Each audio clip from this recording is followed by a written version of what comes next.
Early start का एक सीधा सा जो बेनिफिट है वो ये है, you get more time to prepare. मतलब लेकिन क्या होता है, सारे बच्चे उस लेवल पे सिंसियर नहीं हो पाते जिस लेवल पे हम चाहते हैं कि वो जल्दी तैयारी करे, जल्दी सीखे। कि आप अपना वो साल इस्तेमाल कर रहे हैं जिस साल के अंदर अगर आप नहीं आगे आ रहे हैं तो कोई और आगे आ रहा है। कि बहुत सारे बच्चे इवन इंजीनियरिंग करने के बाद नहीं समझ पाते कि उनको इंजीनियरिंग लाइन में जाना था। मेरे 4 तो यहीं पे खड़े हैं बच्चे। बहुत बढ़िया पॉइंट सर ने बोला है। सर, तो फिर सर। क्या जरूरत है अर्ली स्टार्ट की? इंजीनियरिंग करने के बाद भी यहाँ पे आ गए, तो यही तो प्रॉब्लम है सर। पहले हमें डिसीजन लेने दिए नहीं गए, पर ये जो शायद है सर, ये शायद हम उस 10वीं कक्षा के बच्चे के मन में नहीं डाल सकते सर। आपने ड्रॉप लिया है तब भी आप यहाँ आए। पॉइंट ये है कि ड्रॉप के बाद में भी आपके अंदर वो मैच्योरिटी नहीं आ पाई कि आप सही कॉल ले पाए। पूरा का पूरा 11th उसका करीब करीब वेस्ट हो जाता है। उसका रीजन क्या है कि उसको पता ही नहीं होता है कि उसको क्या पढ़ना है क्या नहीं पढ़ना है। क्यों डरे कि क्या होगा, कुछ ना होगा तो तजुर्बा होगा। क्या बात है। Early start can be advantage, that is agreed, लेकिन अर्ली स्टार्ट जो है वो किसी तरह की गारंटी नहीं देता है। क्या अपन प्रॉपर बैच में सारा मॉड्यूल और टॉपिक सोल्व करवा पाते हैं इतने से लेक्चर में? जब हम वो काम 12वीं में कर सकते बिल्कुल तो सही। 13वीं में क्यों करें? बच्चा बार बार रिपीट कर रहा है, उसकी उम्र बढ़ रही है। 24-25 साल में अगर वो पहुंच भी गया मेडिकल कॉलेज में, तो 32-34 साल तक वो डॉक्टर बन पाएगा, तो उसकी शादी कब होगी आप बताइए सर। हाँ, नेक्स्ट स्टार्ट करते हैं। अगला हमारा एक ज्वलंत मुद्दा है, अभिभावक भी सुन रहे होंगे। अर्ली स्टार्ट मतलब क्या मैं 8, 9, 10 से तैयारी चालू कर दूं, 11वीं से तैयारी चालू कर दूं, या मैं 12th के बाद ड्रॉप लूं? गांव परिवेश के कई लोग बोलते हैं यार पहले 11वीं 12वीं कर ले फिर करेंगे, है ना? तो जो पॉइंट्स हैं वो है अर्ली स्टार्ट। क्या मुझे 9, 10 या 11, 12 से 11th भी मान सकते हैं अपन, क्या मुझे कॉम्पिटिटिव एग्जामिनेशन की तैयारी कर लेनी चाहिए, या मुझे 12th के बाद 12th तक अपनी पूरी स्कूली शिक्षा खत्म करूं और उसके बाद मुझे ड्रॉप लेना चाहिए? इसमें मैं व्यक्तिगत राय अपनी बिल्कुल नहीं रखूंगा क्योंकि मैं शायद बायस हो सकता हूं, बट फिर भी इसके लिए अर्ली स्टार्ट के लिए मैं जानना चाहता हूं, अर्ली स्टार्ट के लिए कौन कौन लोग पार्टिसिपेट करना चाहते हैं? Early start, early start, early start. Love sir ने हाथ खड़ा करा है। लव सर आ जाइए, आप तो बिल्कुल इसके लिए प्रबल दावेदार हैं। लव सर ने अर्ली स्टार्ट कर ली थी, ऑल इंडिया रैंक 3 लाए थे। एक बार लव सर के लिए जोरदार तालियां। मैं वापस बुलाना चाहूंगा मंच पे दीपक जोशी सर को, क्योंकि उन्होंने हाथ खड़ा कर रखा है सर ने। क्या बात है, मुझे लगता है कि शायद सर पे जो बेहतर बोल पाएंगे, इसलिए डीजे सर को वापस बुलाते हैं एक बार। हाथ खड़ा करिए। Early start please, early start और drop, correct. Indrajeet sir please come on the stage. Indrajeet sir, Shanu sir आ जाइए, आप लोग प्लीज आ जाइए। Shanu sir please come on the stage. और कौन कौन अर्ली स्टार्ट में करना चाहता है? विजय दीवानी सर आ जाइए आप प्लीज। अच्छा 5 हो गए इसमें, अच्छा कोई बात नहीं, विजय दीवानी सर को बुला लिया। आ जाइए आ जाइए आ जाइए आ जाइए प्लीज। अब नेक्स्ट है क्या ड्रॉप लेना चाहिए? इसमें कितने लोग साथ होना चाहते हैं, ड्रॉप लेना चाहते हैं? ड्रॉप के कितने लोग सहमत हैं? एवी सर आ जाइए।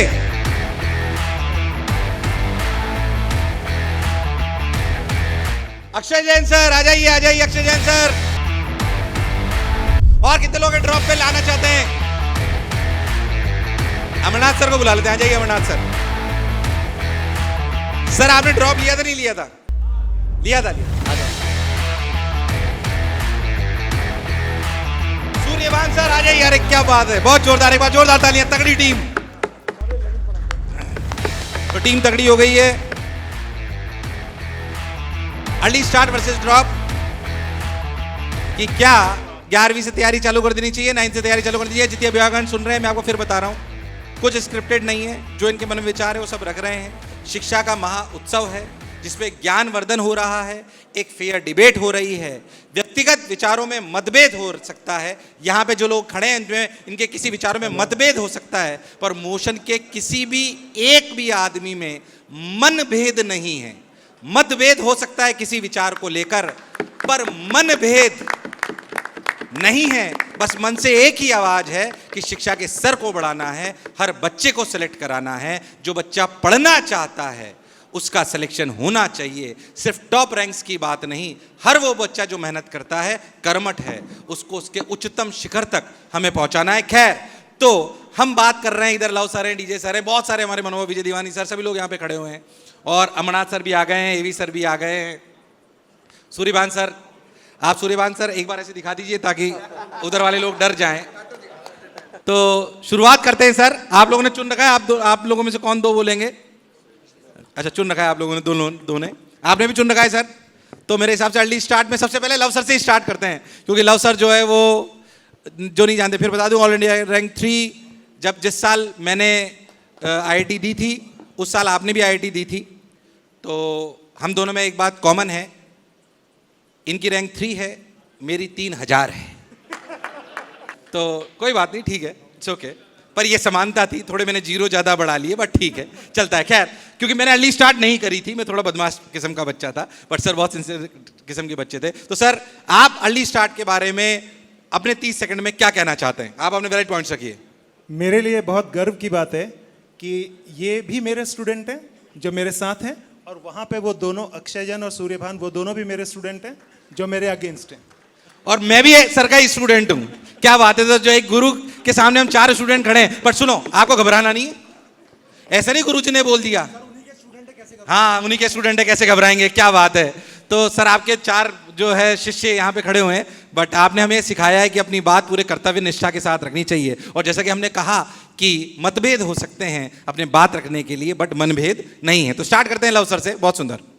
Thank you so much N V sir. And like DJ sir said, sir के साथ में स्टेज शेयर करना is a privilege for me, having been a student of DJ sir. So thank you so much for that opportunity. Now speaking about early start, भाई मैंने जल्दी शुरू करा, मैंने काफ़ी जल्दी शुरू करा था। मैंने अपना NTSC भी क्लियर किया। I started right from 11th।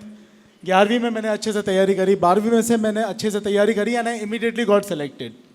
जो एडवांटेज मैंने फील किया, जो मुझे लगता है वो ये है, मेरे पास में समय था। हमारे पास में एक कहावत है बहुत पुरानी जो चलती आई है, वो ये, काल करे सो आज कर, आज करे सो अब। जो बात सदियों पुरानी है उस वाली बात को आज अपन डिबेट कर रहे हैं, ये भी एक रोचक चीज़ है। लेकिन अर्ली स्टार्ट का एक सीधा सा जो बेनिफिट है वो ये है, you get more time to prepare. आप अपने बेसिक्स को ज़्यादा अच्छे से फोकस कर पाते हैं। आप पे एक सर्टेन अमाउंट ऑफ टाइम का एक अवेलेबिलिटी होती है, जिसकी वजह से आप अपना खुद का आत्मावलोकन जो करना है उसको समय दे पाते हैं। अगर कुछ कमी रह जाती है, उस कमी को सुधारने का आपके पास एक काफ़ी सारा मौका है। और सबसे बड़ी बात यह है कि आप अपना वो साल इस्तेमाल कर रहे हैं जिस साल के अंदर अगर आप नहीं आगे आ रहे हैं तो कोई और आगे आ रहा है, क्योंकि लोग करेंगे, लोग अर्ली स्टार्ट करेंगे कि अगर आप आगे नहीं आ रहे हैं तो कोई और आगे आ रहा है। बिल्कुल, क्योंकि अब अर्ली स्टार्ट एक ऑप्शन नहीं है, एक आवश्यकता है। ये आवश्यकता इसलिए है क्योंकि अगर दूसरे बच्चे अर्ली स्टार्ट ले रहे हैं और मैं अगर एक लेट स्टार्ट ले रहा हूं, तो जो समय उन्होंने मेरे अगेंस्ट प्राप्त कर लिया है, वो समय का एडवांटेज जो वो लेके आ रहे हैं उसकी पूर्ति करने का मेरे पास समय कम रह जाता है। तो इस वजह से मेरा मत यही है कि जितनी जल्दी अपन स्टार्ट लें उतना अच्छा है। लंबा चल सकते हैं उससे, अपन एक अपनी सधी हुई गति से चल सकते हैं, उस गति को मेंटेन कर सकते हैं। सो ये मेरा पक्ष है। क्या बात है, बहुत बढ़िया पॉइंट बोले कि भाई अगर आप आगे नहीं आ रहे हैं तो कोई और आगे आ रहा है। ए भी सर से, अर्ली स्टार्ट इंपॉर्टेंट तो ठीक है, सर की बात मान ली, लेकिन मेरा मानना सर ये है कि कॉम्पिटिटिव एनवायरनमेंट के लिए, कॉम्पिटिटिव नॉलेज के लिए एक मैच्योरिटी होना बहुत ज़रूरी होती है स्टूडेंट के अंदर। कभी कभी हम लोग क्या करते हैं, हम खप चाहते हैं कि हमारा बच्चा बचपन से ही पढ़े, कंपटीशन की तैयारी करे, लेकिन अगर वो मैच्योरिटी नहीं होती तो उसके डिस्ट्रैक्ट होने के चांसेस बहुत ज़्यादा रहते हैं। इसलिए मेरा मानना ये है कि जब उसको इस चीज़ की समझ हो, यानी कि पहले वो अपने स्कूलिंग कंप्लीट करे, अपने एकेडमिक्स को बढ़िया करे, उसके बाद वो कंपटीशन की तरफ चले प्रॉपर मैच्योरिटी के साथ, ताकि उसके डिस्ट्रैक्शंस मिनिमम हो सके और वो सक्सेसफुल हो सके। मेरा सर ये मत है इसको लेकर। क्या बात है सर ने एक बात थोड़ी मैच्योरिटी होनी चाहिए बच्चे बहुत वैलिड पॉइंट बोला है कि मैच्योरिटी के बाद आप शायद कॉम्पिटिटिव एग्जामिनेशन की तैयारी ज़्यादा कर सकते हैं, तो अपनी स्कूली शिक्षा पूरी करिए। सर इसका मतलब स्कूली शिक्षा में हम मैच्योर नहीं होते हैं, इसका मतलब ये हुआ शायद? नहीं सर, एक्चुअल में उसमें परसेंटेज कम हो जाती है। कुछ बच्चे जिनको अपने कैलिबर का या सिंसेरिटी का लेट अंदाजा होता है, वो फिर लेट शुरू करते हैं, तो ऐसा नहीं है कि वो सक्सेसफुल नहीं होते, मतलब। लेकिन क्या होता है, सारे बच्चे उस लेवल पे सिंसियरेट नहीं हो पाते जिस लेवल पे हम चाहते हैं कि भाई वो जल्दी तैयारी करे, जल्दी सीखे, आगे बढ़े। सर का ये कहना है कि सब लव सर जैसे बच्चे नहीं होते। एग्जैक्टली, मेरा यही बिल्कुल सही कहना है। चलिए, मेरे हिसाब से एक बहुत वैलिड पॉइंट है। सर आप एक 30 सेकंड का लेते हैं पर ये जरूरी नहीं कि 11th 12th में या 13th में आके बच्चे को ये पता चल जाता है। मैंने तो इवन अपने करियर में ये देखा है कि बहुत सारे बच्चे इवन इंजीनियरिंग करने के बाद नहीं समझ पाते कि उनको इंजीनियरिंग लाइन में जाना था। मेरे 4 तो यहीं पे खड़े हैं बच्चे जो टीचर बने हुए हैं।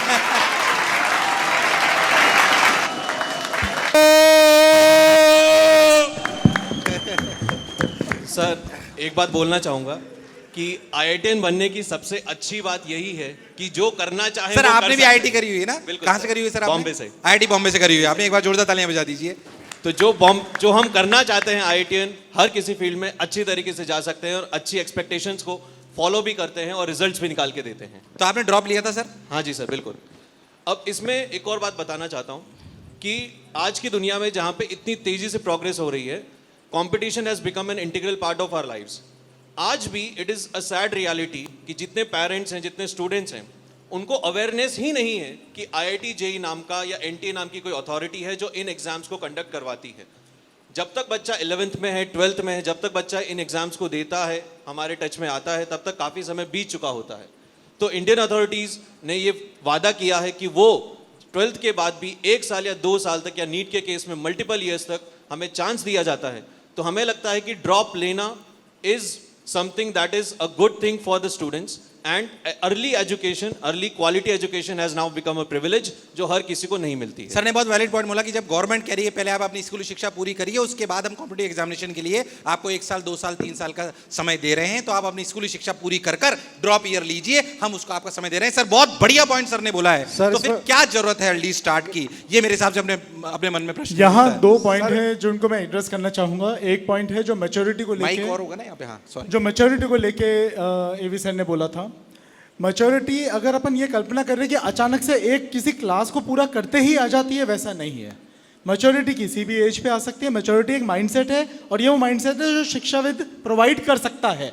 Maturity is something which can be taught, it can be trained. Sir मैं यहाँ पे एक ऑब्जर्वेशन जैसे डीजे सर का था वैसे बताता हूँ। सर आप सब लोग 11वीं पढ़ाते हैं, आप सब वो लोग हैं जो हमारे पास में मौजूद है 11वीं पढ़ाने के लिए। जब आप जैसे लोग हमारे पास में मौजूद है, 11वीं में बच्चा क्यों ना आए? तो क्या ये बात है एक सर, चीज- जब आप लोग मौजूद है, क्या 11वीं के बच्चे को आप में इतनी क्षमता नहीं कि मैच्योर कर दें? सर ने बहुत बढ़िया बात बोली कि मैच्योरिटी जो कॉम्पिटिटिव एग्जामिनेशन के लिए चाहिए वो एक माइंडसेट है, और अगर एक अच्छा शिक्षाविद है तो उसको मैच्योर कर सकता है अपने ज्ञान से, अपने ज्ञानवर्धन से। लेकिन सर कभी कभी क्या है, बच्चा एब्जॉर्ब नहीं कर पाता। हम उसे बहुत कोशिश करते हैं उसको उसी लेवल पे चीज़ों को समझाने के लिए, तब हमें महसूस होता है कि भाई वो उतना उस चीज़ को ग्रास्प नहीं कर पा रहा है। सर मैं एक पॉइंट ऐड करूंगा या इस मंच के माध्यम से। First of all thank you so much everyone. मेरे सारे गुरु लोग हैं यहाँ पे जिनको मैं नमन करता हूँ हाथ जोड़ के। Thank you so much everyone. मैं एक पॉइंट यहाँ पे ऐड ये करना चाहूँगा कि हम सब जब 8वीं 9वीं 10वीं कक्षा में पढ़ते थे तो एक पीरियड होता था स्पोर्ट्स का, राइट? और हमारे 4 ग्रुप हुआ करते थे, जहाँ तक मेरी आइडिया है कि ये नेहरू ग्रुप है, ये गांधी ग्रुप है, हाउसेस बनते थे, हाउसेस बनते थे। There was some houses, okay. जैसे ही हम लोग 11th क्लास में यहाँ पे आ गए तो वो ग्रुप और उस हाउसेस वाले माहौल से हम लोग चले गए। हमारी स्पोर्ट्स की जो शिक्षा है एकदम से बंद कर दी गई, और ये एक ऐसे बच्चे की बंद की गई जो 10वीं कक्षा में था। शायद उसको इतनी समझ थी नहीं कि भैया उसको करना क्या है आगे। So that's the point of maturity. मैं सर को उनका जवाब देना चाहूँगा सर, और सर का भी जवाब देना चाहूँगा। जैसे सर ने कहा कि इंजीनियरिंग करने के बाद भी यहाँ पे आ गए, तो यही तो प्रॉब्लम है सर। पहले हमें डिसीजन लेने दिए नहीं गए, इसीलिए हमारी कंसिस्टेंसी, हमारा इनर्शिया वैसा बन गया। हमको लगा यही सही है सर, दैट्स अ प्रॉब्लम। आज ओलंपिक्स में इतना बड़ा देश है हमारा भारत, कितने लोग रिप्रेजेंट कर रहे हैं, क्या रिप्रेजेंट कर सकते हैं हम, क्या कैलिबर अपना सकते हैं। So that's the point. मेरा ये मानना है कि अगर हमें बच्चों को सोचने का, इसीलिए 18 साल उम्र रखी जाती है वोट देने के लिए, कि अगर आपको देश चलाना है तो आप कम से कम 18 साल के युवा होने चाहिए। क्यों हम दे देते 12 साल के बच्चों को, ले भैया वोट का कौन बढ़िया। There's a problem, huh? So we need to have a proper mentality. We need to have a proper time जहाँ पे उस बच्चे को मिलना चाहिए, जहाँ उस बच्चे को सोचने का मौका मिले। जब वो स्पोर्ट्स में जाऊँ, जब मैं खेलूँ, मैं हॉकी खेलूँ, मैं बैडमिंटन, सर मैं इस उम्र में आके क्रिकेट खेल रहा हूँ और मैं शायद अच्छा खेल लेता, मेरे को किसी ने बताया नहीं। मैं इस उम्र में आके गाने गा रहा हूँ, शायद मैं अच्छा गा लेता, शायद मैं अच्छा टीचर से अच्छा गायक बन जाता, शायद। लेकिन मैं जो करता हूँ बेहतर करता हूँ। पर ये जो शायद है सर, ये शायद हम उस 10वीं कक्षा के बच्चे के मन में नहीं डाल सकते सर। ये हम अपने we all are teacher sir. 11वीं क्लास से बच्चा वहाँ जब बढ़ता है क्लास के अंदर सर, उसके अंदर एक ही ऊर्जा है sir. Do we all agree that we have only one energy inside us? Yes. हम उसे किसी भी दिशा में ले जा सकते हैं। जो 11वीं कक्षा का बच्चा है सर, हम अगर उसके अंदर पढ़ने की वो लालसा नहीं है, अगर वो मान लो कुछ अलग करना चाहता था, हमने उसको किल कर दिया। क्यों? क्योंकि हमने उसे एक ऐसे रैट रेस में डाला जहां वो जाना चाहता नहीं था। ये मेरा पॉइंट है। सूर्यभान सर, आपने ड्रॉप लिया है तब भी आप यहाँ आए। पॉइंट ये है कि ड्रॉप के बाद में भी आपके अंदर वो मैच्योरिटी नहीं आ पाई कि आप सही कॉल ले पाए।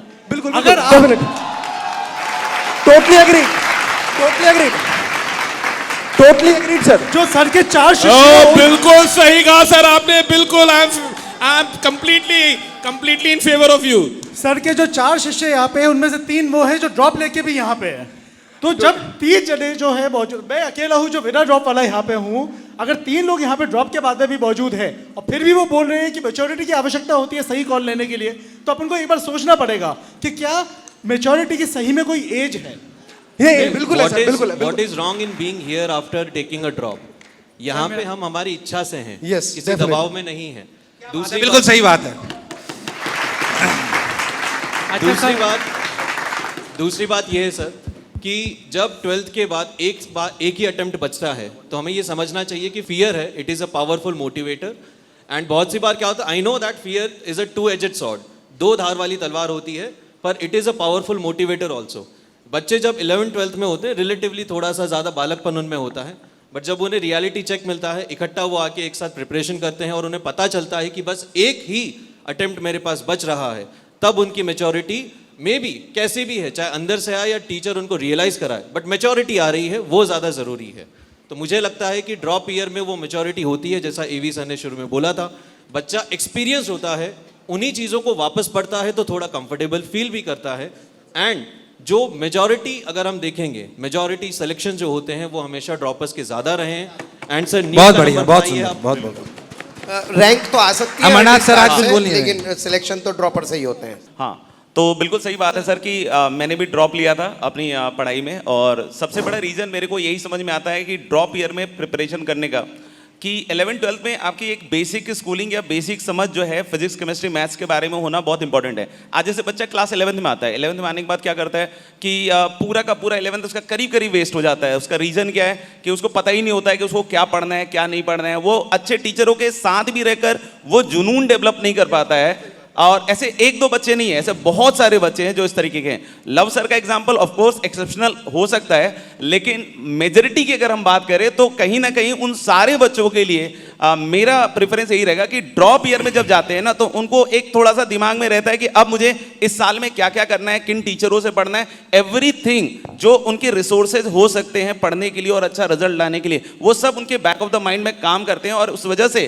ड्रॉप ईयर का जो रिजल्ट परसेंटेज है वो हमेशा बेटर होता है। और मोशन का भी मुझे लगता है कि जो मैंने पढ़ाया है, ड्रॉप ईयर का जो परसेंटेज सिलेक्शन है वो बहुत ज़्यादा है। सर मैं इसमें एक प्रश्न पूछना चाहता हूँ इनकी तरफ से, क्योंकि वैसे मैंने भी ड्रॉप लिया, पर मैं शायद वो बच्चा था जिसने 11वीं 12वीं तैयारी करी। वैसे अर्ली स्टार्ट की बात वो हो रही है जो 8, 9, 10 से तैयारी हो रही है। हमारे टाइम पे 11th को ही अर्ली स्टार्ट मान लिया जाता था, आज की तारीख में 8, 9, 10 को माना जाता है। 11वीं 12वीं में मैंने तैयारी करी। मैं थोड़ा नालायक बच्चा था, 11वीं 12वीं में तैयारी जरूर करी, बट थोड़ा सा कोचिंग कभी कभी नहीं जाता था, है ना। तो वैसे सब लोगों को पता नहीं होगा, बट हाँ मैं थोड़ी सी बदमाशी करी। 12th में जब आया तो 12th में एंड में फेयरवेल हुआ स्कूल में, तो उसमें थोड़ा भटक गया। 2-4 सुंदर कन्याओं ने आके पूछा, Nitin do you really want to participate. मैंने सोचा पढ़ाई करूं कि यस बोलूं, फाइनली मैंने यस ही बोला। खैर it's a jokes apart, but मैं कह रहा हूँ हाँ 11वीं 12वीं में हो जाता है। मैं मानता हूँ कि 11वीं 12वीं में मैंने पढ़ाई कम करी, मैंने ड्रॉप लिया तब मैं बात बोल रहा हूँ। पर मेरा ऐसा मानना है कि 11वीं 12वीं मैंने तैयारी करी, उतनी नहीं करी जितनी शायद मैं करता तो सेलेक्ट हो जाता। बट जब मैंने ड्रॉप लिया तब वो 11वीं 12वीं की थोड़ी तैयारी मेरे काम आई। बिल्कुल सही है। मैं क्या शायद इस बात से सहमत होंगे कि अगर हम अर्ली स्टार्ट करें, हो सकता है हम थोड़ा बहुत भटक गए हों, तो हम पहले 12वीं के साथ ही लव सर की तरह ऑल इंडिया रैंक 3 ना ला पाए। बट मेरा जैसा बच्चा जो एवरेज बच्चा हो, वो थोड़ा भटक भी गया हो, तो 3000 रैंक तो ड्रॉप में ला ही सकता है। बिल्कुल सर, और उससे बेटर रैंक्स आती है सर। मतलब आजकल जो बच्चे हैं और जिस तरीके से हमारी पढ़ाई करने की, क्योंकि हमारे टाइम में सर फिर भी रिसोर्सेज बहुत कम थे, और आज की डेट में हम लोगों ने उसको इतना ज़्यादा, जैसे वे मॉडल की बात कर रहे थे, बहुत सारी बातें कर रहे हैं, वो इतना ज़्यादा एनहांस हो चुका है कि ड्रॉप ईयर में इट इज़, अगर बच्चा सीरियसली पढ़ रहा है तो बिल्कुल वो अच्छी तरीके से करेगा। बात रही अर्ली स्टार्ट की, अगर हम 6, 7, 8, 9 से चलते हैं, तो मुझे ऐसा लगता है कि कहीं ना कहीं बहुत कम बच्चे हैं इसको जो कैपिटलाइज कर पाते हैं। जो सीरियस और डेडिकेटेड पढ़ाई है वो कहीं ना कहीं 11th के बाद शुरू होती है। 8, 9, 10 तक मुझे नहीं लगता है कि वो हर एक विषय को संभालने के काबिल भी होता है। तो कहीं ना कहीं पर आपको नहीं लगता थोड़ा थोड़ा तो सीख ही जाते हैं 8 9 10 में तैयारी करते तो थोड़ा थोड़ा सीखते हैं, लेकिन वो सर अपने आईआईटी या नीट के परिप्रेक्ष्य में देखा जाए तो बहुत कम ही होता है सर। मैं कुछ कहना चाहता हूँ कि अपन जब इतनी देर से बात कर रहे हैं, बच्चा मैच्योर नहीं है, ये डर है कि वो पास होगा फेल होगा। मेरा कहना है क्यों डरे कि क्या होगा, क्यों डरे कि क्या होगा, कुछ ना होगा तो तजुर्बा होगा। क्या बात है, क्यों डरे कि क्या होगा, कुछ नहीं होगा तो ये तजुर्बा होगा। ड्रॉपर के लिए सर ये बहुत ये बढ़िया लाइन बात। ड्रॉपर के लिए सर, ये जो बोल नहीं रहे हैं सर, क्योंकि नहीं है। ड्रॉपर में हम शुरुआत जीरो से नहीं करते सर, अनुभव से करते हैं। नहीं बात आपकी बिल्कुल सही है, पर वो वही बोल रहे हैं। एक पॉइंट बोलना जो चाहूँ- स्टार्ट कर रहे हैं वो सर, स्क्रैच से कर रहे हैं, तो उस अनुभव का कहीं ना कहीं सर, बेनिफिट एक पॉइंट मिलता बोलना है। चाहूंगा अब सिंपल सा। सर मुझे कंप्लीट करने दो। अब यहाँ पे बात हो रही है मैच्योरिटी की, अब अपन फैक्ट पे बात करते हैं। फिलॉसफी की तो बात बहुत सारी हो गई। अगर अपन गवर्नमेंट ऑफ इंडिया की बात करते हैं या कोटा की धरती की बात करते हैं, मैं ऐसा मानता कि पढ़ाई को लेके, एजुकेशन को लेके इंडिया का कोई भी सानी नहीं है, ऐसा मेरा मानना है। बिल्कुल सही बात है। एक बार जोरदार तालियां बजा दीजिए इस बात से कि अगर शिक्षा तंत्र विश्व में कोई सबसे प्रबल है, कोई सबसे लायक है, आप लोगों को पता नहीं होगा शायद, तो मैं एक बार बता दूं, ये बाद में कई बार अपने इंटरव्यूज में बोल चुका हूं, मैं रोक रहा हूं आपको बाद में, क्योंकि देश की शिक्षा की बात हुई है। कई बार हम बोलते हैं कि हमारी शिक्षा ऐसी है, हमारी शिक्षा खराब है। नारायण मूर्ति जी से उनसे पूछा कि जब उनका बेटा तैयारी कर रहा था, बहुत पुरानी बात है इंटरव्यू में, तो उन्होंने बोला कि सर आपका बच्चा आईआईटी की तैयारी कर रहा है, तो क्या आईआईटी की तैयारी कर रहा है, क्या आपको लगता है वो सिलेक्ट हो जाएगा? तो उन्होंने बहुत सुंदर बात बोली, अपने इंटरव्यू में बोली हुई बात है, रिकॉर्डेड बात है। उन्होंने बोला कि अगर मेरे बच्चे का आईआईटी में नहीं हुआ तो कोई बात नहीं, यूएस में यूनिवर्सिटीज हैं, ऑक्सफोर्ड, स्टैनफोर्ड, मैं वहां भेज दूंगा, पर मेरी पहली प्राथमिकता देश की आईआईटी है। सोचिए, इतने बड़े इंसान ने बोला कि हमारे कॉलेजेस का कोई सानी नहीं है। ये जो यूएस से बेस्ड जितनी ये जर्नल्स निकलती हैं, जो हमारे आईआईटीज को, हमारे मेडिकल कॉलेजेस को बहुत बाद में बताती हैं,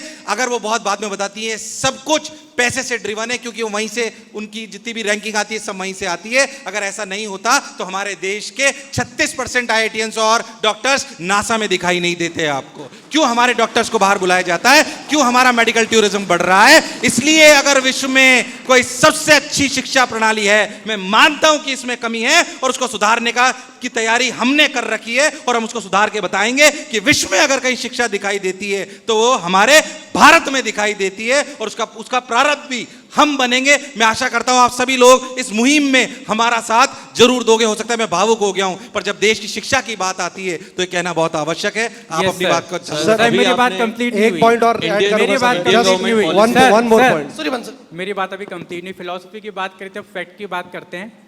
अपन सब मानते हैं इंडिया का एजुकेशन सिस्टम बहुत स्ट्रांग है। देयर आर सर्टेन शॉर्टकमिंग्स जो हर जगह होती है, सिक्के के दो पहलू होते हैं।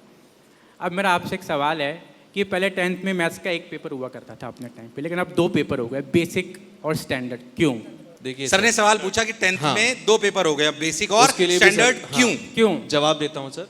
पहले तो इंडियन गवर्नमेंट की बात हुई थी, तो वहाँ पे आप ये देखिए कि अर्ली स्टेट को, मैं भी आपको एक फैक्ट बताने वाला हूँ कि जेई एंड नीट जितने भी एग्जाम्स होते हैं, ये बच्चे जो भी बच्चे एग्जाम के लिए जाते हैं, ये कहीं ना कहीं एनटीएससी या केवीपीवाई देखते हुए आते थे।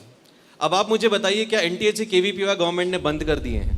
कि जैसा ये बोल रहे हैं कि 2 पेपर्स होते हैं, दो टेस्ट पेपर्स होते हैं, 2 अलग अलग लेवल पे होते हैं, तो ये तो अच्छी बात है, क्योंकि हम जब एवरेज को डिफाइन करते हैं तो एवरेज का मतलब ही यही होता है कि कोई ऊपर होगा, कोई एवरेज के नीचे भी होगा। तो जो बच्चे एवरेज के नीचे हैं, अगर उनको बेसिक एग्जाम दिया जा रहा है, और जो बच्चे डिजर्विंग हैं, जो बच्चे बहुत अच्छा एक्सेल कर रहे हैं, अगर उनके लिए अच्छे पेपर का, अच्छे लेवल का एग्जाम किया जा रहा है, तो ये इसके लिए तो हमें अप्रिशिएट करना चाहिए गवर्नमेंट को कि इतनी अच्छी पॉलिसी वो लेके आए। सर आपके हिसाब से स्टैंडर्ड और क्यों करा गया है? मेरे हिसाब से शायद उत्तर आप ये दोगे। बात अपने आप बोल दी कि जो अर्ली स्टार्ट है वो सही होता है। देखिए, गवर्नमेंट को खुद को पता है कि जो बच्चा अर्ली स्टार्ट करेगा कि उसे मैथ्स लेना है या नहीं लेना है, इससे 2 पेपर डिसाइड हुए, तो सर ने आंसर दे दिया कि वाई अर्ली। क्या बात है, बहुत बढ़िया, बहुत सुंदर कि अर्ली स्टार्ट में स्टैंडर्ड और एक और बेसिक। चीज, एक मैं एनालॉजी से कंपेयर करना चाहूंगा। भाई मैं टीचर हूँ, मेरा ऐसा मानना है कि कंपेयर करके पढ़ाना बहुत ही अच्छा माना जाता है। भाई अगर अपन टेक्निकल भाषा बोलेंगे हर कोई नहीं समझ पाएगा।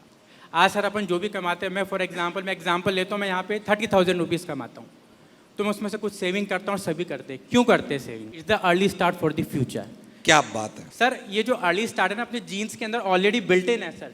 इन्फ्लेशन की जो बात करते हैं अपन की, इन्फ्लेशन महंगाई, ये 10-15 सालों से ही तो कर रहे हैं ना। उससे पहले क्यों नहीं बात करी अपन ने? मेरे पापा ने कभी नहीं बोला कि इन्फ्लेशन आ गया, क्यों नहीं करा? क्योंकि अपने इंडियंस के अंदर ये जो चीज़ है ये बिल्ट इन है सर। अपन बचपन से लेकर जवानी तक इन्वेस्ट करते आ रहे गोल्ड के अंदर, इसलिए इंडिया की जो इकोनॉमी आज तक इतने तरीके से नहीं ली जितनी अदर कंट्रीज़ की ली गई। आज आप देखिए, मैं पाकिस्तान की बात करूँ, मैं नहीं लेना चाहूँगा देशों का नाम, लेकिन उनकी इकोनॉमी की कितनी हालत ख़राब है। क्यों? क्योंकि इन्होंने अर्ली स्टार्ट नहीं करा। और जो अर्ली स्टार्ट है अपने जीन्स के अंदर बिल्ट इन है, अपन लोग इन्वेस्ट करते हैं अपने फ्यूचर के लिए। आज से जिनके घरों में बेटियां हैं, सब करते नहीं करते अर्ली स्टार्ट उनकी शादी। इट्स एन एग्जाम्पल, सब सोने में इन्वेस्ट करते हैं। ये प्रैक्टिकल बहुत ही बात है, शानदार बात। प्रैक्टिकल बात है। देखो अपन प्रैक्टिकल बात करें तो सबको समझ में आएगी। अपन इंश्योरेंस लेते हैं, आजकल हेल्थ इंश्योरेंस क्यों ले रहे हैं? सबको अपने भविष्य की चिंता है सर। सो अब ये जो टॉपिक है सर, जब मुझे मिला, let me finish sir, we are discussing about a 8th class student. 8th class student की बात हो रही है सर। मैं एनालॉजी नहीं, early start can be advantage, early start can be advantage, that is agreed. लेकिन अर्ली स्टार्ट जो है वो किसी तरह की गारंटी नहीं देता है। आज बहुत सारे बच्चे कोटा में आते हैं जो 6th क्लास से आते हैं, पढ़ने के लिए आते हैं। बहुत सारे बच्चे मुझे 11th क्लास में मिलते हैं और वो 5 साल पढ़ने के बावजूद उनका कोई ऐसा लेवल नहीं दिखता है। सर, और गारंटी 5 तो- साल में भी जब पेरेंट्स से बात होती है तो पेरेंट्स की एक्सपेक्टेशन इतनी हाई रहती है सर कि एक मिनट, छोटा सा। हाँ। आपने बोला कि कुछ मिलता नहीं है सर। अपने मोशन में अपन एक छोटा सा प्रोग्राम चलाते हैं जो लास्ट ईयर स्टार्ट किया था, तपस्या बैच।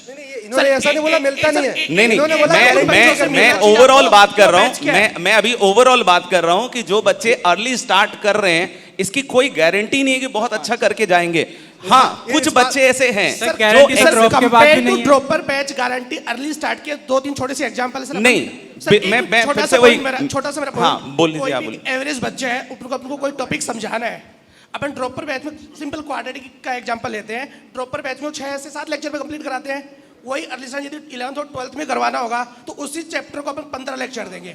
जितनी ज़्यादा लेक्चर उतने ज़्यादा स्ट्रॉन्ग पॉइंट, उतनी ज़्यादा क्वेश्चन प्रैक्टिस, उतनी ज़्यादा अपन टेस्ट प्रैक्टिस करवाएंगे, उतने ही ज़्यादा मॉड्यूल डीपीपी अपन पूरा क्लास 11th में सोल्व करवाते हैं। क्या अपन ड्रॉपर बैच में सारा मॉड्यूल और डीपीपी सोल्व करवा पाते हैं इतने से लेक्चर में? और दूसरा पॉइंट सर, जो रैंक सर एक बढ़िया पॉइंट है कि जब बच्चा अर्ली स्टार्ट करता है तो वो 5 साल में बहुत सारे सवाल और प्रैक्टिस ज्यादा कर पाता है। वो 1 साल में वैसा कर पाएगा ड्रॉप लेके? अगर वो सिर्फ 12वीं तक स्कूल पढ़ के आए और ड्रॉप ईयर में आए, क्या उसके लिए संभव है? बोल रहे हैं ना कि 6, 7, 8, 9 से प्रैक्टिस बहुत ज्यादा हो जाती है, सब कुछ बात है, लेकिन डेडिकेटेड स्टडीज नहीं होती है उसकी। आप कुछ भी कह लो, आप सिर्फ एक चैप्टर अगर कहाँ से आती है ज्यादा, ड्रॉपर बैच से या फिर 12th के साथ जो रैंक देता है, जो स्टार्ट कर लेता है? देखिए रियल डेटा बताता हूँ मैं आपको। एक रियल डेटा पूछा जा रहा है, मैं डेटा बताता हूँ। टॉप रैंक्स सिर्फ मोशन की बात नहीं, across the nation top rank जो आती हैं, स्पेशली जेई में, वो 100 में से 90 बच्चे वो होते हैं जो अर्ली स्टार्ट कर चुके होते हैं। ये सच्चाई है। एक सच्चाई एक बट परसेंटेज सिलेक्शन ड्रॉपर की ज्यादा होती है, ये भी सच्चाई है सर। उन ड्रॉपर बैच में परसेंटेज सिलेक्शन उनका ज्यादा होता है जो 11th और 12th फाउंडेशन करने के बाद में ड्रॉप आउट करते हैं। मैं बहुत अच्छे समझता हूं सर इस बात को, और मैं बहुत जिम्मेदारी से कह रहा हूं सर कि 11th 12th में जो बच्चा स्टार्ट करता है ना, वहीं से डेडिकेटेड स्टडीज उनकी चालू होती है। 8, 9, 10th में आप आर्टिफिशियल और कॉस्मेटिक चीजें ही पढ़ाते हो, थोड़ी थोड़ी चीजों की जानकारी देते हो जो बहुत बार उनके लिए हानिकारक भी होती है। उनको लगता है 11th में आने के बाद, एक मिनट, उनको लगता है 11th के बाद कि यार मुझे सब आता है, और उस चक्कर में वो उतनी सीरियस स्टडीज 11, 12, 13 में करता भी नहीं है। बहुत बार ऐसे केसेस देखे गए कि उसका मन भी नहीं लग रहा है। क्यों? क्योंकि उसने 8, 9, 10 में किसी टीचर से क्वाड्रेटिक पढ़ रखा है, सीक्वेंस पढ़ रखा है, ये पढ़ रखा है, उसको लगता है ये सब चीजें तो मेरे सामने पहले से आ चुकी है। तो कहीं ना कहीं उसका जो सीरियसनेस है उन मेजोरिटी ऑफ बच्चों के लिए भंग भी होता है। लेकिन हाँ, कुछ ऐसे सीरियस स्टूडेंट होते हैं जो 8, 9, 10 से चालू करते हैं और वो फिर बहुत अच्छा भी करते हैं। लेकिन मैं ये सबके बारे में नहीं कर सकता। मेजोरिटी जो स्टूडेंट हैं वो 11th के बाद ही अच्छा करते हैं, और बहुत सारे बच्चे उसमें ड्रॉप ईयर में अच्छा सिलेक्शन। बात बोलना चाहूंगा, आपने ये बोला कि अर्ली स्टार्ट जो है एक गारंटी नहीं देता, राइट? एडवांटेज देता है, गारंटी नहीं देता। मेरा यहाँ पे ये कहना है, it is increasing your chances of getting selected earlier. ठीक है, it is increasing the overall chances, ये बात भी फैक्ट है, लेकिन it is also increasing the chances of getting selected earlier. It is also increasing the chances of rejection. It is increasing the chances of getting selected earlier. उस 1 साल का जो महत्व है, मैं उसका मतलब बताता हूं आपको। आप वो जो 1 साल बचा रहे हो, जो आप 1 साल बचा रहे हो, वो आप अभी वाला नहीं बचा रहे, वो आपका लास्ट वर्किंग ईयर बचा रहे हो। अगर एक इंसान 40 साल काम करने वाला था, वो 39 साल काम करेगा। अगर वो 1 साल लेट शुरू करेगा, what is the value of that 1 year? That is what we are doing by saving that 1 year. मुझे लगता है कि 38 साल में भी रिजेक्ट हो जाएगा ना, तो ऐसा दुनिया में कोई बड़ा लोड नहीं आएगा। अगर उसने बहुत अच्छा काम किया है, ड्रॉप ईयर में भी आके आप एनवी सर का भी एग्जांपल ले सकते हैं, जिसने काम किया है। अगर ये 40 की जगह 38 में भी अगर अपने आप को बोलते कि ठीक है यार I am not working any more, तब भी ऐसा कोई बहुत बड़ा चीज नहीं है। एक साल आज के परिप्रेक्ष्य में अगर हम बात करें, एक साल आज के हम परिप्रेक्ष्य में बात करें तो इतना बहुत बड़ा जरूरी नहीं है। जहां पे पर ईयर आप यूनिकॉर्न कंपनीज देख रहे हो, मिलियन बिलियन डॉलर्स की कंपनी देख रहे हो, तो एक साल सर इतना बहुत बड़ा आपको कोई क्रिएट नहीं करेगा। लेकिन हाँ, अगर आप 10th तक एक अच्छी शिक्षा नहीं लेते हो तो आप कहीं ना कहीं पीड़ित चलते हो। पूरे उम्र भर आपको लगता है यार कि मैंने कुछ मिस कर दिया, जिसकी वजह से मेरे ऊपर एक्सेसिव प्रेशर है और मेरे को परफॉर्म करने का जो एक अनएक्सपेक्टेड जो पेरेंट्स का रहता है, सोसाइटी का दबाव रहता है, वो कहीं ना कहीं बहुत ज्यादा रहता है sir. In fact sir early start removes the pressure, क्योंकि आपको ज्यादा समय मिलता है। सर उनका ये कहना है कि अर्ली स्टार्ट प्रेशर बढ़ाता है, आपने बोला अर्ली स्टार्ट मैं रिमूव बोल द रहा हूं कि वो प्रेशर रिमूव करता है because you get more time, you can do things at a slower pace. और अगर आप रिपीट भी एक कर रहे सिक्के होते के हैं, दो पहलू है सर। आप वो पहलू देख रहे हैं जो आपको सक्सेस दिया है, मैं वो पहलू देख रहा हूं और बतलाने की कोशिश कर रहा हूं जो मैक्सिमम लोगों को सक्सेस के चांसेस देता है। मेरा सवाल जैसे खेत में फसल के लहलाने से पहले खेत को तैयार करना जरूरी होता है, वो अर्ली स्टार्ट वो है, मतलब खेत तैयार करना अर्ली स्टार्ट है। उसके बाद बुआई करके समय पे फसल आए, ये जरूरी है। जब हम वो काम 12वीं में कर सकते हैं तो 13वीं में क्यों करें? बिल्कुल सही। लेकिन में पास हो 8वीं में सर कोई फील्ड साफ करने वाला नहीं क्यों होता। ड्रॉप लें, क्यों ड्रॉप का सोचें? 12th में भी तो हो सकता है। मैं तो कह रहा हूं 10th से वो काम हो जाएगा जो आप कह रहे हो सर, कि लेवल प्लेइंग फील्ड हो जाता है, पढ़ने के लिए मानसिकता बढ़ जाती है और धीरे धीरे आप जो भी उस पे बोइएगा वो अच्छी फसल में जाएगी। लेकिन 8वीं से शुरू होने के बाद नष्ट होने का भी खतरा उतना ही है फसल का। मेरा सवाल सर ये सर मैं तो ये बोलूंगा एक पॉइंट सर, लास्ट में एक मिनट सर, मेरा सवाल ये है कि सर एक मिनट, लास्ट 2 स्टेटमेंट्स। एक मेरा एग्जांपल ले लो, मैंने भी अर्ली स्टार्ट किया था पर 11वीं से किया था, क्योंकि मेरे टाइम पे उस समय 11वीं अर्ली स्टार्ट 11वीं होता था। तो आई एम इन फेवर कि अर्ली स्टार्ट होना चाहिए, क्योंकि जब मैंने 11th में प्रिपेयर करा, 12th में प्रिपेयर करा तो मेरा बेस बना, लेकिन मेरे ऊपर प्रेशर इतना आया कि मैं बीच बीच में कई बार छोड़ के भागा और मैं ड्रॉपर बना। सर मैं यहाँ पे एक इम्पोर्टेंट ऑब्वियसली आपकी ही बात को मैं let me complete. Early start ने मुझे सिखाया, लेकिन अर्ली स्टार्ट ने मुझे इतना प्रेशर दिया मैं उसको हैंडल नहीं कर पाया, क्योंकि अर्ली स्टार्ट में उसके लिए अच्छा मानता हूं जो प्रेशर हैंडल कर सकता है, जिसको प्रॉपर गाइडेंस मिल सकती है, जो डिजर्व कर सकता है। क्योंकि आपका अर्ली स्टार्ट 11 से शुरू हुआ था, आपने इतना प्रेशर लिया, स्टार्ट 8 से शुरू होता तो शायद आप 11 तक ये प्रेशर झेल पाते। 11th में और आपको इतना 13 में प्रेशर जाना नहीं पड़ता। आपको बताता हूं, क्योंकि आपका अर्ली स्टार्ट अभी आपने बताया आपका अर्ली स्टार्ट 11 से शुरू हुआ था। अगर आपका अर्ली स्टार्ट 8 से शुरू हो जाता तो आप उस प्रेशर को और प्रेशर आ जाता। अरे सर प्रेशर आने के बाद सर आप कभी आईआईटी की तैयारी कर ही नहीं पाते सर। अगर बच्चे की सर पहले ही छोड़ देते यार 8th 9th 10th में ही आप सोचते कि आर्ट्स ले लूं, कॉमर्स ले लूं और इधर उधर निकल जाओ। और अगर बच्चे की मेंटल हेल्थ खराब हो जाती तो एक मिनट एक तो जेसी सर भड़काने का बहुत काम कर रहे हैं। नहीं ये बोल रहे हैं तो मेरा एग्जांपल सर एक बहुत इंपॉर्टेंट पॉइंट है, 11th 12th के साथ बच्चे को बोर्ड की प्रिपरेशन भी करनी होती है, और जब उसका एग्जाम होता है उसके जस्ट 1 महीने पहले वो बोर्ड का पेपर दिया होता है, तो वो इतनी ज्यादा दोटुक एंजाइटी में रहता है, उसको समझ में नहीं आता कि कॉम्पिटिटिव एग्जाम पे फोकस करूं कि बोर्ड पे फोकस करूं। जिन बच्चों के मार्क्स सर 100-200 आते हैं 720 में से, वो 8-8 बार रिपीट करते हैं, उनकी उम्र बढ़ती जाती है, सिलेक्शन नहीं होता, बहुत कम चांसेस, तो यही तो इतनी बार रिपीट करे।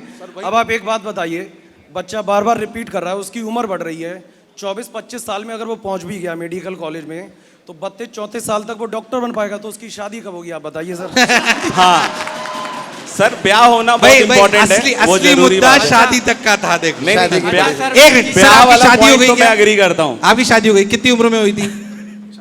26 साल में। तो इनको बहुत खुशी है इस बात की, क्योंकि 26 साल में कर पाए, और इनके किसी दोस्त का दर्द है कि वो 32 साल तक लड़की नहीं ढूंढ पाया, इसलिए वो दर्द सामने आया है। सर मेरा एक पॉइंट इसमें, सर यहाँ बहुत सारे डॉक्टर बैठे हैं, प्लीज ऐसी बातें ना करें। बहुत सारे डॉक्टर बैठे हैं यार, उन पे दिल पे लग गई होगी यार, आप ऐसी बातें मत करो। सर मेरा एक कहना इसमें ये कहना ये है कि जब हम लोग अर्ली स्टार्ट की बात करते हैं तो बच्चे की मेंटल हेल्थ खराब होने की जो परसेंटेज है रिलेटिवली बढ़ती है, क्योंकि जब आप उसको ऑब्वियस है, देखिए एक तो बच्चा डिजर्विंग हो, मतलब एक बच्चा ऐसा हो जो उस प्रेशर को झेल पाए, लेकिन अगर बच्चा उस प्रेशर को नहीं झेल पा रहा है तो उसके कहीं ना कहीं उसकी मेंटल फिटनेस पे फर्क तो पड़ता है।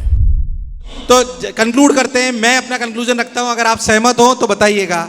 मुझे व्यक्तिगत रूप से ऐसा लगता है, मैं अपनी व्यक्तिगत विचारधाराएं जो मैंने करा उसको नहीं थोपना चाहता हूँ, जो मेरा अभी तक अनुभव है उसको कहना चाहता हूँ। अर्ली स्टार्ट करने से सिलेक्शन के चांसेस बढ़ते हैं, हाँ। अर्ली स्टार्ट करने से अगर आप 12वीं के साथ सेलेक्ट नहीं भी होते हो और आप ड्रॉप लेते हो तो सिलेक्शन के चांसेस बढ़ते हैं, हाँ।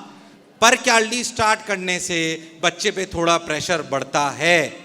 हाँ, सच्चाई है। इसकी एक थ्रेट है जिससे मैं आपसे एग्री करता हूं, जो शायद अभिभावकों के लिए है कि जब 12वीं के बाद मैं निर्णय लेता हूं या 12वीं के बाद निर्णय लेता हूं कि मुझे वाकई कॉम्पिटिटिव एग्जामिनेशन के लायक हूं कि नहीं हूं, तो शायद मैं ज्यादा सक्षम होता हूं स्वयं को आंसर देने में कि मैं सक्षम हूं या नहीं।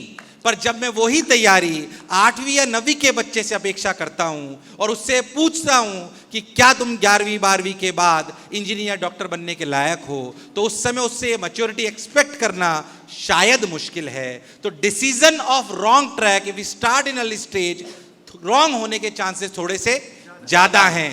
बट अगर वो डायरेक्शन सही निकली तो उसके एक्सेल करने के चांसेस बहुत ज्यादा हैं।